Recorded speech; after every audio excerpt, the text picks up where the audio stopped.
திரு Wilson, AIADMK பொதுச் செயலாளர் திரு எடப்பாடி பழனிசாமிகிட்ட திரு செங்கோட்டையன் பற்றி கேள்வி கேட்கிற போது அவர் அதிமுகவில் இல்லை, அதனால விமர்சிக்க வேண்டிய அவசியம் இல்லை, அதனால் அப்படின்னு சொல்லி அவர் கடந்து போறார்.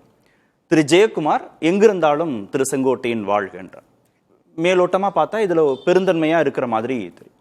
ஆனா திரு செங்கோட்டையன் தாவேகாவுக்கு போனதுனால ஏற்பட்டிருக்கக்கூடிய பாதிப்புகள் குறித்து அதிமுக தலைவர்கள் யோசிக்கிறாங்களா? அதை பற்றி ஏன் பேசுவதற்கு அவங்க தயாரா இல்லை? இல்லை, செங்கோட்டையன் தாவேக்காவுக்கு போனதால என்ன பாதிப்பு வரும்? செங்கோட்டன் வெளியேற்றப்பட்டவர். வெளியேற்றப்படும் போது எந்த பாதிப்பும் இல்லையா? அவர் அமைச்சர் பதவியை விட்டு நீக்கும் போது எந்த பாதிப்பும் இல்லையா? அத்திக்கடவு அவிநாசி திட்டத்தில் அவர் முரண்டு பிடிச்ச அந்த கூட்டத்திலே நான் கலந்துக்க மாட்டேன்னு சொல்லி 1 வருஷம் ஆக போகுது, போன ஜனவரி. அது எந்த பாதிப்பும் இல்லையா? அப்போ முடிவெடுத்தாச்சு, இவரால் நமக்கு கூட இருந்தால் அதிக இழப்பு. இவர் வெளியே போயிட்டா இழப்பு இருக்குதோ இல்லையோ, இவர் உள்ள இருந்தா அதிக இழப்பு இருக்கும் கட்சின்னு சொல்லி தான் ஒரு முறைக்கு 100 தடவை யோசித்தான் அவர் வெளியே அனுப்பியாச்சு. வெளியே அனுப்பியாச்சு. இப்ப வெளியே அனுப்புறதால வெளியே அனுப்பப்பட்ட அவர் என்ன லாஜிக்? அவர் எங்கேயுமே தாவேகா கூட சேர்ந்ததால இழப்பு வரும் அப்படின்னா சார், நீ வெளியேற்றப்பட்டதுன்னு சொல்றது சரி. வெளியேற்றப்பட்டு அவர் எங்கே போய் சேர்றது, ஒருங்கிணைப்புக்கான முயற்சியில் அவருக்கு பின்னடைவு, என்ன பண்றதுனே தெரியல அப்படின்னு அவர் தடுமாறிட்டு இருந்தாருன்னா நீங்க சொல்றது சரி. அவரால எந்த பயனும் இல்ல. தடுமாறிட்டு இருந்தாலும் அவர் தடுமாறிட்டு இருந்தாலும் அவர் ஓட்டு வந்திருக்குமா? நீங்க சொல்லுங்க. அவர் தடுமாறிட்டு இருந்தாலும் அவருடைய ஆதரவாளர்கள் எடப்பாடி ஓட்டு போடுவாங்களா? அவர் வெளியே அனுப்பினவர் எங்க போனாலும் என்ன? அந்த இழப்பு போன ஜனவரி பிப்ரவரி 9ஆம் தேதி அத்திக்கடவு அவிநாசி பாராட்டு விழா. அதுக்கு முன்னாடியே உள்ளரங்கத்துல உள்கட்சிக்குள்ள அவர் மேல மானசீகமா நடவடிக்கை எடுத்தாச்சு. அதற்கு பிறகுதான் ஒவ்வொரு நடவடிக்கை, தொடர் நடவடிக்கை. சரி, இப்ப என்ன நீங்க 2 தரப்புக்கும் பாருங்க.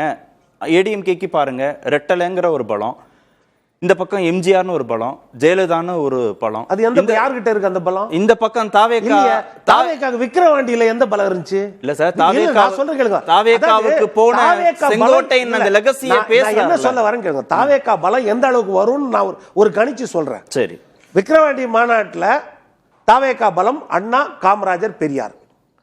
அடுத்த மீட்டிங்ல எம்ஜிஆர் கூட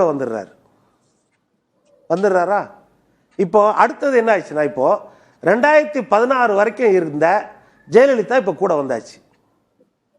இப்போ அடுத்தது என்ன ஆயிடும்னா, சரி இவ்வளவு வந்தாச்சு, ஓபிஎஸ் எடப்பாடியும் கூட சேர்த்துடலாம் அப்படின்னு சேர்த்துட்டாங்கன்னா என்ன சார் அவங்க கொள்கை? 2016 வரைக்கும் வந்தாச்சு, இது 2021. 4 வருஷம் முன்னாடி இருந்த அதிமுக தலைவரும் எங்களுக்கு தான் தலைவர்ன்றாங்க. அந்த கட்சியே உயிர்ப்போட இருக்குது. இல்ல சார், எம்ஜிஆர் பத்தி எப்படி 1967 சொன்னாரு? நான் சொல்லி முடிச்சறேன். 1967 சொன்னார்னா அண்ணா, ரைட். 1977 சொன்னார்னா ரைட் எம்ஜிஆர். ஒரு 2 தலைமுறைக்கு முன்ன 3 தலைமுறை முன்னாடியே எங்களுக்கு அவங்க தான் மானசீக குருன்ற மாதிரி சொல்றாங்க. அது யார் வேணாலும் பொதுவா எடுத்துக்கலாம். அடுத்த கட்டத்துக்கு ஒரு செங்கோட்டையன் வரும்போது ஜெயலலிதா அம்மா, அடுத்த கட்டத்துக்கு இன்னொருத்தர் வரும்போது பரவாயில்ல, ஓபிஎஸ் வெளியே தானே இருக்காரு, ஓபிஎஸ் வச்சுக்கலாம், அவரு இருந்திருக்காரு முதலமைச்சர். அண்ணாவையும் எம்ஜிஆரையும் சொல்றதுல பிரச்சனை இல்லை. அது பொது தலைவர்கள் சார். ஒரு தலைமுறை மாறிடுச்சு. இன்னைக்கு பெரியார் எல்லாருமே தூக்கணும். இன்னைக்கு காமராஜருக்கும் திமுகவுக்கும் என்ன சம்பந்தம்? இல்ல திராவிட இயக்கங்களுக்கு என்ன சம்பந்தம்? காமராஜர் எல்லாரும் வச்சுக்கிறாங்கல்ல.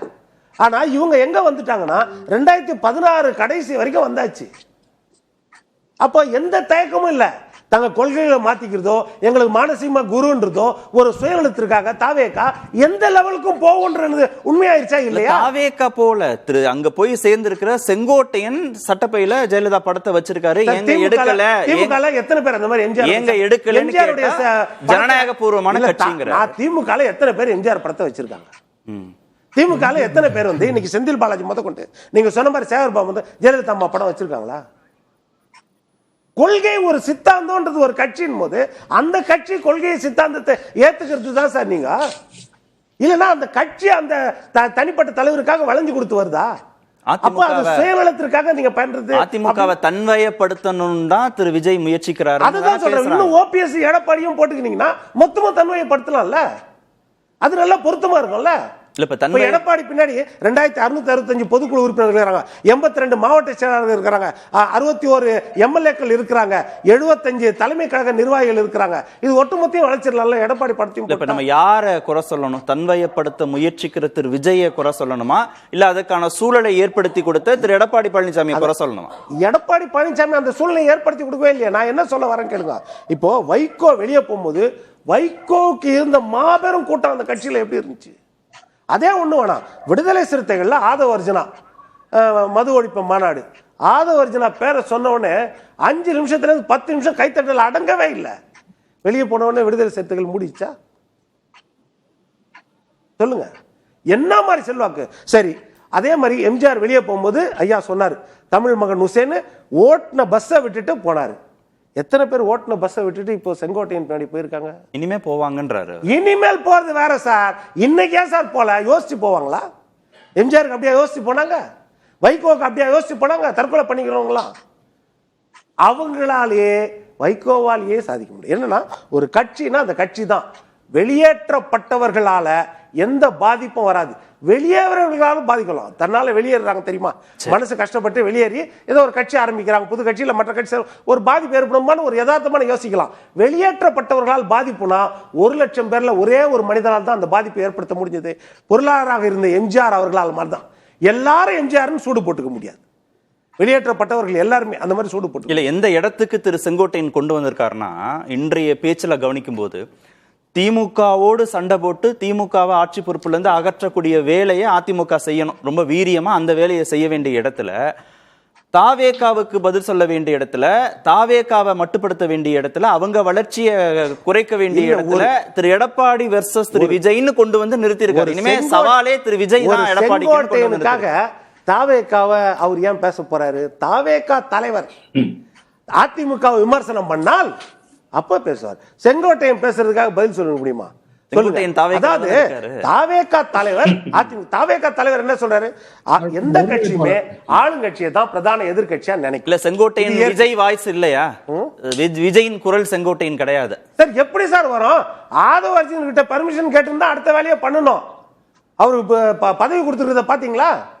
நிர்வாக குழு தலைமை ஒருங்கிணைப்பாளர், 5 மாவட்டங்களுக்கு பொறுப்பு ஒருங்கிணைப்பாளர். ஆனால் ரிப்போர்ட் பண்ண வேண்டிய இடம் அதாவது புஷி ஆனந்த், விஜய். புஷி ஆனந்த் கீழே தான். பாக்குறீங்களா? அந்த ரிப்போர்ட்ல என்ன கொடுத்துருக்குது சாயங்காலம்? அதுக்கே சாயங்காலம் வரைக்கும் யோசிச்சு தான் போட்டாங்க பதவியை. அப்போ அந்த லெவல் தான் வந்து ஒரு செங்கோட்டையன் அவங்களும் எடுத்துருவாங்க. ஸ்டார்டிங்ல தூக்கி கொண்டாடுவாங்க, அது வேற விஷயம். அப்புறம் காலம் கடந்து போகும்போது தான் தெரியும். ஏன்னா அங்க இருக்கிறது இள ரத்தங்கள், இள ரத்தங்கள் தான். அவர் ரசிகர்கள் தான். ரசிகர்கள் எத்தனை பேர் உச்சபட்ச பதவியில அந்த கட்சியில இன்னைக்கு அடையாளத்தோடு இருக்கிறாங்க சொல்லுங்க. ஒரு புஷி ஆனந்த் தவிர வீதி யாரு? ஆதவ அர்ஜுனா யாரு? ஜான் ஆரோக்கியசாமி யாரு? சிடி நிர்மல்குமார் யாரு சொல்லுங்க? அதே மாதிரி அருள் யாரு? ஐஏஎஸ். இவர்கள் முன்னிலை இருக்காங்க. ஆனா அவங்களோட அடையாளம் உயிர் நாடியே வந்து அந்த ரசிகர்கள்.